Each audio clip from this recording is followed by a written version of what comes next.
నమస్తే అండి. ఇవాళ మనం వినబోయే కథ పెంచిన ప్రేమ.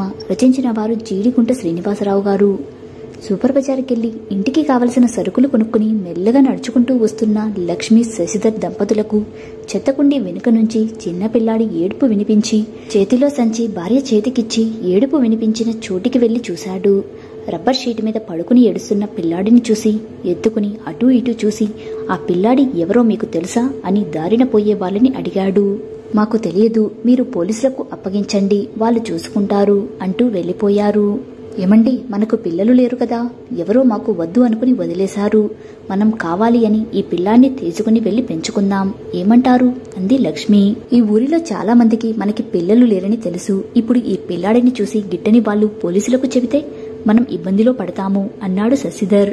మనకి ఉన్న ఈ చిన్న కిరాణా కొట్టు వ్యాపారం ఏ ఊరిలోనైనా చేసుకోవచ్చు. పిల్లాడి కావాలి అంటే దొరకడు కదా, వీటిని పెంచి పెద్ద చేస్తే వృద్ధాప్యంలో మనల్ని ఆదుకుంటాడు అంది భార్య.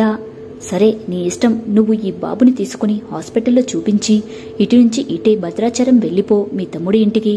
నేను ఇక్కడ విషయాలు చక్కబెట్టుకుని వచ్చేస్తాను అని భార్యకి కొంత డబ్బులు ఇచ్చి తను ఇంటికి ఆలోచిస్తూ బయలుదేరాడు.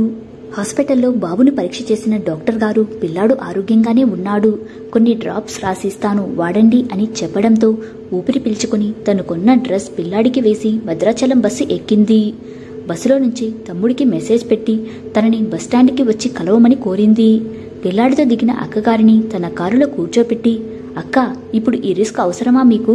తెలియకపోతే పర్వాలేదు, బయటకు తెలిస్తే కోర్టు చుట్టూ తిరగాలి అన్నాడు లక్ష్మి తమ్ముడు రమేష్. అందుకేగా తమ్ముడు, మేము గుంటూరు జిల్లా నుంచి ఈ భద్రాచలం వచ్చేసింది. ఇక్కడ మీకు తప్ప మేము ఎవ్వరికీ తెలియదు అంది లక్ష్మి. సరే, మీ మరదల నోట్లో నువ్వు గింజలు నానబు, తనకి చెప్పొద్దు. ఈ బాబు నీకు పుట్టినట్టే చెప్పు. పుట్టింటికి వచ్చి విశ్రాంతి తీసుకుందామని వచ్చాను అని హితబోధ చేశాడు. అదేమిటమ్మా, పిల్లాడు పుట్టేదాకా అంత రహస్యంగా ఉంచావు? ముందుగా చెబితే సంతోషించేవాళ్ళం కదా అంది మరదలు. కొన్ని రోజులలో శశిధర్ కూడా బావమరిది ఇంటికి వచ్చేసి బావమరిదిని అడిగాడు. మాకు అద్దెకు ఒక ఇల్లు, అలాగే కిరాణా షాప్ పెట్టుకోవడానికి మంచి ఏరియా సూచించు అని. ఈ ఊరిలో చాలా సంవత్సరాల నుండి ఉంటున్న రమేష్ బావగారి కోసం ఒక ఇల్లు, అదేవిధంగా కిరాణా షాప్ కోసం ఒక షాప్ తేలికగా కుదిర్చాడు. మంచి రోజు చూసుకుని తను పెంచుకుంటున్న కొడుకు పేరు మీద రత్నం జనరల్ స్టోర్ అని వ్యాపారం మొదలుపెట్టాడు. మంచి సెంటర్ అవ్వడం, షాప్ యజమాని మంచివాడు అని పేరు పడడంతో వ్యాపారం బాగా అనుకుంది. పిల్లాడు రత్నంకి 3 సంవత్సరాలు రాగానే ప్లే స్కూల్లో జాయిన్ చేసి లక్ష్మి కూడా భర్తకి సహాయంగా షాప్లో కూర్చుంటుంది. ఒకరోజు స్కూల్ నుంచి శశిధర్కి ఫోన్ వచ్చింది, అర్జెంటుగా స్కూల్కి రమ్మని. భార్యాభర్తలు షాప్ మూసేసి స్కూల్కి వెళ్లారు. స్కూల్ ఇన్ఛార్జ్ కంగారు పడుతూ చెప్పింది, పిల్లలు ఆడుకుంటున్నప్పుడు మీ అబ్బాయి కంట్లో ఇంకో పిల్లాడు పెన్సిల్తో పొడిచాడు. మా టీచర్తో మీ అబ్బాయిని హాస్పిటల్కి పంపించాము, పదండి వెళ్దామని చెప్పాడు. శశిధర్ గుండె ఆగిపోయినట్టు అయ్యింది విషయం వినగానే. అక్కడికి దగ్గరలో ఉన్న కంటి హాస్పిటల్కి చేరుకున్నారు. కుడి కన్నుకి కట్టుతో ఏడుస్తూ కనిపించిన కొడుకును చూసి తల్లి లక్ష్మి తలడిల్లిపోయింది. డాక్టర్ గారు శశిధర్తో అన్నాడు, దెబ్బ బాగా తగిలింది, వారం రోజుల తర్వాత కానీ చూపు ఉందో లేదో తెలియదు. మందులు రాయిస్తాను, వాడి వారం తర్వాత రండి చూద్దామన్నాడు. స్కూల్ వాళ్ళే హాస్పిటల్ బిల్లు ఇచ్చి శశిధర్ చేతులు పట్టుకుని, క్షమించండి, ఇలా ఎప్పుడూ మా స్కూల్లో జరగలేదు. మీ అబ్బాయి హాస్పిటల్ ఖర్చులు మేం భరిస్తాము, దయచేసి మమ్మల్ని అల్లరి పెట్టకండి అన్నాడు. అప్పుడే వచ్చిన శశిధర్ బావమరిది కోపంతో, మిమ్మల్ని వదిలిపెట్టను, పోలీస్ రిపోర్ట్ ఇచ్చి మీ స్కూల్ మోయించుతాను అంటూ ఫోన్ తీసి పోలీసులకు ఫోన్ చేస్తూ ఉండగా శశిధర్ బావమరిదిని ఆపి, ఎవరి మీద కేసు పెడతాము? కంట్లో పొడిచిన ఊహలేని ఇంకో చిన్న పిల్లాడి మీదనా, టీచర్ మీదనా? మన అదృష్టం బాగుండలేదు, హాస్పిటల్ ఖర్చులు వాళ్లే ఇస్తామని ముందుకు వచ్చారు. చూద్దాం, వారం రోజులు మనం ఎవరికీ అపకారం చేయలేదు, మనం ఈ గండం నుంచి బయటపడతాము అనుకుంటున్నాను అన్నాడు పిల్లాడిని ఎత్తుకుని హాస్పిటల్ నుంచి బయటకు వస్తూ. వారం రోజుల తర్వాత స్కానింగ్ లాంటివి చేసి పిల్లాడికి దెబ్బతిన్న కన్నుకి చూపు పోయిందని చావు కబురు చల్లగా చెప్పాడు డాక్టర్ గారు. మరి ఇప్పుడు ఎలా అని దీనంగా అడిగాడు డాక్టర్ని శశిధర్. కన్నుగుడ్డు దానం దొరికితే హైదరాబాద్ లాంటి పెద్ద హాస్పిటల్లో ఆపరేషన్ చేస్తే చూపు వస్తుంది, దానికి కూడా 1 సంవత్సరం ఆగాలి. ఈ లోపల కన్ను డొనేషన్ బ్యాంకులో రిజిస్టర్ చేసుకోండి అని చెప్పాడు. విషాదంతో ఇంటికి వచ్చిన శశిధర్ దంపతులకు కొడుకు జీవితం చీకటేనా అని బాధతో మంచం పట్టారు. బావమరిది మరదలు వచ్చి వీళ్ల ఇంట్లోనే ఉండి ఎంత చెప్పినా కోలుకోలేకపోతున్నారు. ఒకరోజు ఉదయం శశిధర్ బావమరిదితో, నా కొడుకుకి ముందు ఎంతో జీవితం ఉంది, అది చీకటిమయం కాకూడదు, నా జీవితంలో సగభాగం అయిపోయింది, అందుకే నేను నా కన్ను నా కొడుకుకి ఇస్తాను, నాకు ఒక కన్ను చాలు అన్నాడు. ఏం మాట్లాడుతున్నావు బావా? ఎక్కడో దొరికిన పిల్లాన్ని పెంచుకుంటున్నావు. వాడు దురదృష్టం వలన కన్ను పోయింది. నువ్వు వాడికి కన్ను ఎందుకు ఇవ్వడం? నీ కడుపున పుట్టినవాడు కూడా కాదు. అయినా బతికి ఉన్నవాడి కన్ను తీసి ఇంకొకరి పెట్టడానికి అలా ఒప్పుకోదు అన్నాడు బావమరిది. వంటగదిలో ఉన్న బావమరిది భార్య ఈ మాటలు విని, పెంచుకోవడం ఏమిటండి? అయితే మీ అక్కకి పుట్టినవాడు కాదా అంటున్న భార్య నోరు నొక్కి, గట్టిగా అరవకు. ఈ రహస్యం నీ ద్వారా బయటకు వెళ్ళింది అంటే నా మీద ఒట్టే అన్నాడు రమేష్. రోజులు గడుస్తున్నాయి. షాప్ మీద ఇంట్రెస్ట్ చూపించలేకపోతున్నాడు శశిధర్.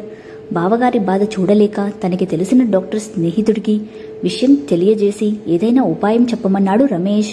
ఎవరైనా తమ కళ్ళు దానం చేస్తే వారు చనిపోయిన తర్వాత ఆ కళ్ళుని ఇతరులకు ఇస్తారు. మీ బావగారి కన్ను తీసుకుని అతని కొడుకుకి పెట్టడం కుదరని పని. అయినా చాలా డబ్బు ఖర్చవుతుంది అన్నాడు. డబ్బుల గురించి ఆలోచించకండి, ఏదో విధంగా పిల్లాడికి చూపు రావాలి అన్నాడు రమేష్. అయితే నేను హైదరాబాదులో ఉన్న నాకు తెలిసిన కంటి డాక్టర్ని అడుగుతాను. అతను అంగీకరిస్తే రహస్యంగా ఈ పని జరిపించుదాము. ముందు డబ్బు గురించి ఆ స్కూల్ వాళ్ళతో మాట్లాడు అన్నాడు డాక్టర్. ఈ విషయం బయటకు తెలిస్తే మనమందరం జైలుకే, జాగ్రత్తగా ఉండాలి అని హెచ్చరించాడు. డబ్బుకి లొంగి ఏ పని చేయడానికైనా కొంతమంది ఉంటారుగా. అటువంటి డాక్టర్ గారు హైదరాబాద్లో శశిధర్ కొడుకు కంటి మార్పిడి చేశారు.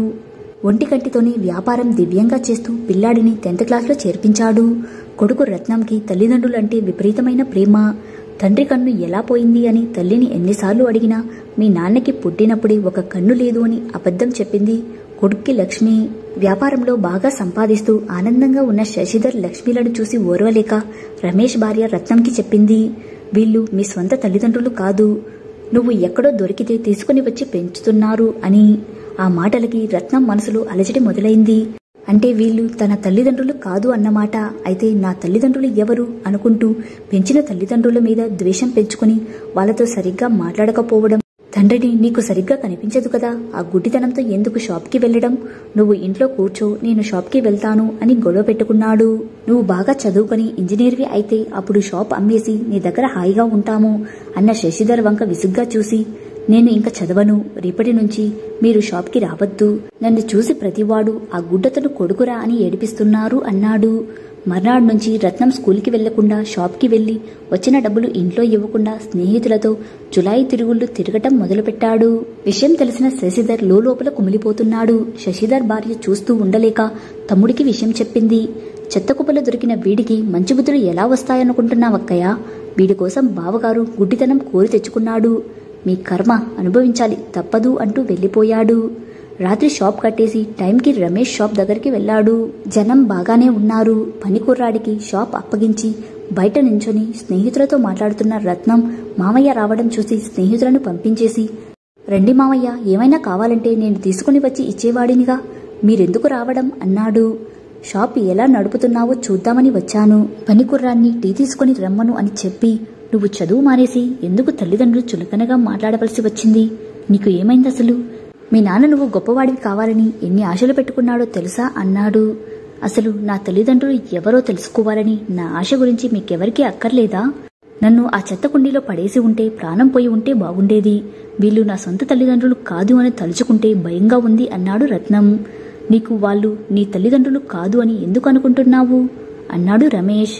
అత్తయ్య చెప్పింది, నేను చెత్తకుండి దగ్గర దొరికితే వీళ్ళు తెచ్చుకున్నారు అని అన్నాడు రత్నం. అత్తయ్య అంతే చెప్పిందా? నిన్ను పెంచి పెద్ద చేసిన మీ నాన్న కన్ను ఎలా పోయిందో చెప్పలేదా అన్నాడు. ఆయన పుట్టి గుడ్డి అని తెలుసు అన్నాడు. కాదు, నీకు ఊహ తెలియని రోజులలో కంట్లో పెన్సిల్ గుచ్చుకుని కన్ను పోతే మీ నాన్న నువ్వు చెత్త తొట్టి దగ్గర దొరికినావు అని ఆలోచన కూడా చెయ్యకుండా నీకు తన కన్ను దానం చేశాడు తెలుసా? అందుకు నేను మీ మనసు పాడు చేసిన మీ అత్తయ్య సాక్ష్యం అన్నాడు. నిజమా మావయ్య నువ్వు చెప్పేది? అంటే నేను నాన్న కన్నుతో చూస్తున్నానా అన్నాడు. అవును, మీ నాన్న ఏమన్నాడో తెలుసా? నా జీవితం సగమైపోయింది, ఒక కన్నుతో బతకగలను, నా కొడుకు జీవితం చీకటి కాకూడదు అని కన్ను దానం చేశాడు. ఇహ నీ ఇష్టం, ఇప్పుడేం చేస్తావో అని లేచి వెళ్లిపోయాడు రమేష్. రత్నం ఇంటికి చేరేసరికి 10 గంటలు అయ్యింది. మంచం మీద పడుకుని ఉన్న తల్లి లేచి, కాళ్ళు కడుక్కునిరా, అన్నం వడ్డిస్తాను అంది. నాన్న ఏరి అమ్మా అన్న కొడుకు పిలుపులో పూర్వపు ప్రేమ కనిపించి, అదిగో ఆ గదిలో ఉన్నారు అంది. మెల్లగా తలుపు తీసుకుని గదిలోకి వెళ్లిన రత్నంకి చీకటి గదిలో కూర్చొని ఉన్న తండ్రిని చూసి దగ్గరగా వెళ్లి తండ్రి చేతిలో షాప్ తాళం చెవులు పెట్టి, నాకు వెలుతురునిచ్చి మీరు చీకటిలో ఉన్నారా నాన్న, నన్ను క్షమించండి, ఛీ, నువ్వు వద్దు అని వదిలించుకున్న వాళ్ల కోసం నన్ను అక్కున చేర్చుకుని ఏ తండ్రి చెయ్యలేని త్యాగం చేశారు నా కోసం. రేపటి నుంచి నేను స్కూల్కి వెళ్తాను, మీ కోరిక నెరవేరుస్తాను అన్నాడు తండ్రి తొడమీద తలపెట్టి కన్నీళ్లు కారుస్తూ. కథ సమాప్తం. ఈ కథపై మీ అభిప్రాయాన్ని కమెంట్ రూపంలో తెలియచేయండి. మరో మంచి కథతో మళ్ళీ కలుద్దాం. Thank you.